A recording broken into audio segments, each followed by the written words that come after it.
Reka twongere dushime Imana iyo yakomeje kubana natwe muri aka kanya, tukaba tugiye kwigana ijambo ryayo, izina ry'Imana yacu rihabwe icyubahiro.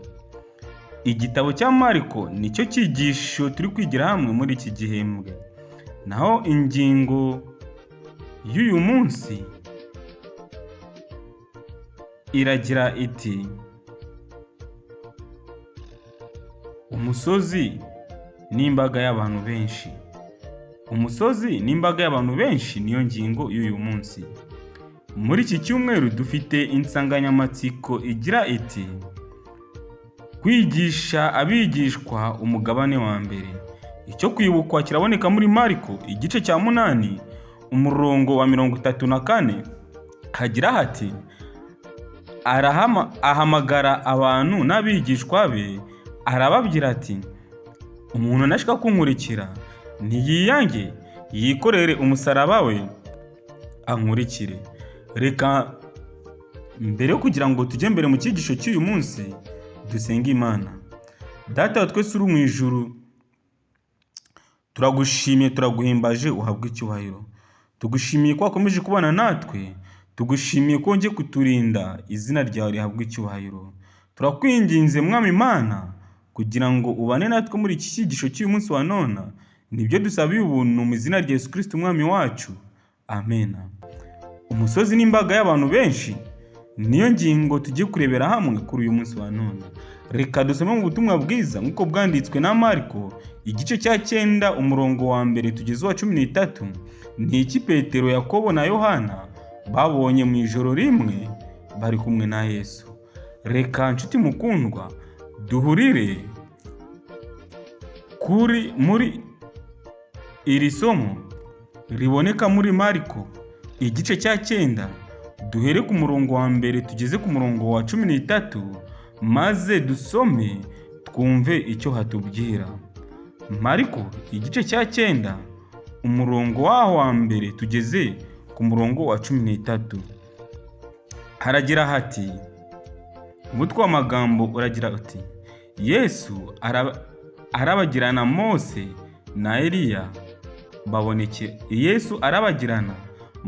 Eliya babonekana nawe. Arababwira ati: ndababwira ukuri yuko aba ngaba bahagaze hano harimo bamwe bazabona ubwami bw'Imana buzanye ububasha batarapfa. Nuko iminsi 6 ishize, Yesu ajyana Petero na Yakobo na Yohana bonyine, abageza mu mpinga y'umusozi muremure. Umubiri we uhindukira imbere yabo, imyenda ye irarabagirana yera dede, kandi nta mumeshyi wo mu isi wese wabasha kuyeza atyo. Nta mumeshi wo mu isi yose wabasha kuyeza atyo. Maze Eliya na Mose barabonekera bavugana na Yesu. Petero abwira Yesu ati: mwigisha, ni byiza ubwo turi hano, reka duce ingando 3, imwe yawe, iyindi ya Mose, n'indi ya Eliya. Ntiyari azi icyo akwiriye kuvuga, kuko bari batinye rwose. Maze igicu kiraza kirabakingiriza, ijwi rikivugiramo riti: nguyu umwana wanjye nkunda, mumwumvire. Bakebaguza vuba, ariko ntibagira undi babona keretse Yesu gusa uri kumwe nabo. Bakimanuka umusozi, arabihanangiriza ngo batagira uwo babibwira ibyo babonye keretse Umwana w'umuntu amaze kuzuka. Bazigama iryo jambo, bagenda babazanya bati: mbese kuvuka ni iki? Baramubaza bati: ni iki gituma abanditsi bavuga bati Eliya akwiriye kubanza kuza? Arabasubiza ati: niko Eliya niwe ukwiriye kubanza kuza ngo atunganye byose, akababazwa cyane kandi agashinyagurirwa, nk'uko byanditswe ku mwana w'umuntu nawe. Ariko ndababwira yuko Eliya yamaze kuza, kandi bamugize uko bashaka, nk'uko byanditswe muri we. Nshuti mukundwa, Kristo igihe yari ari ku musozi asenga, yarabagiranye ishusho ya Eliya ndetse na Mose. Nuko abigishwa bamaze kubireba baratangara cyane. Petero yibwira yuko bakwiye gukora ingando eshatu, imwe ya Yesu ndetse indi ya Eliya n'indi ya Mose.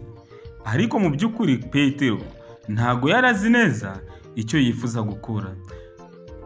Yesu yavuze ibizaba dusanga muri Marko igice cya 9 umurongo wa 1,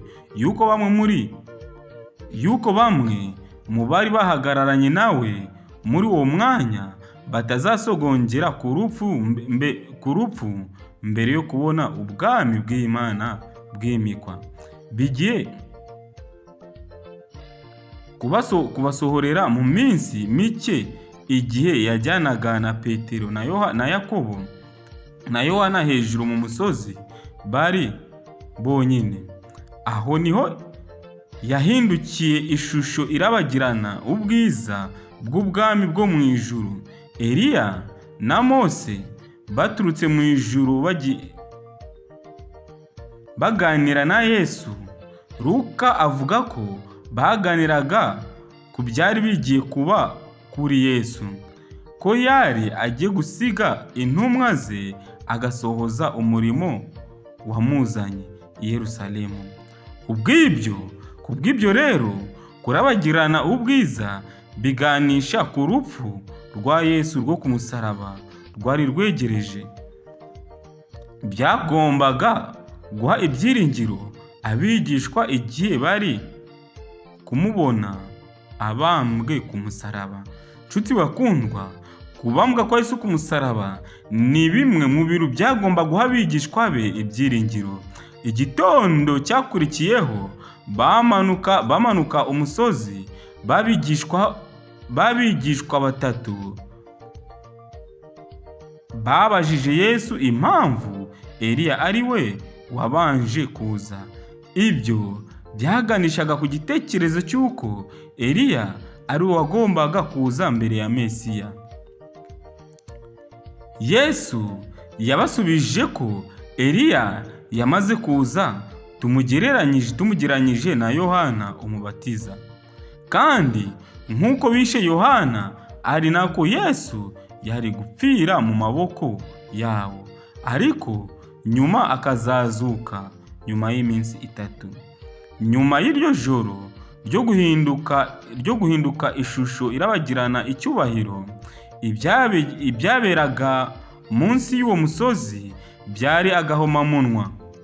Abigishwa 9 basigaye bahuye n'umuhungu utewe na dayimoni, bagerageje kumwirukana byabananiye. Igihe Yesu yageraga aho hantu, buri wese yirutse amusanga. Iyo nkuru ivuga ko imbaraga za dayimoni zari zarashegeshe uwo mwana. Yesu ntiyahise amukiza, ahubwo yafashe umwanya wo kugira ibibazo abaza ku bijyanye n'uwo mwana. Ibyo byahamijwe na se w'uwo mwana. Yahise avuga hejuru agira ati, niba ubishobora, tugirire imbabazi udutabare. Yesu yahise asubiramo amagambo yo gushidikanya uwo mubyeyi yavuze. Igisubizo cy'umwami Yesu yakivuze mu magambo make. Ushatse kuvuga iki? Ngo niba mbishobora. Mu kanya gato nk'ako guhumbya, se w'uwo mwana yahise abona ko umuhungu we atari wenyine ufite ikibazo, ahubwo ko nawe afite ikibazo cyo kutizera, kandi kutizera kwe akaba ariko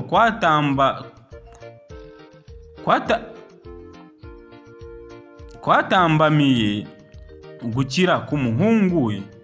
Se w'umwana yahise avuga cyane ati, ndizeye, nkiza kutizera.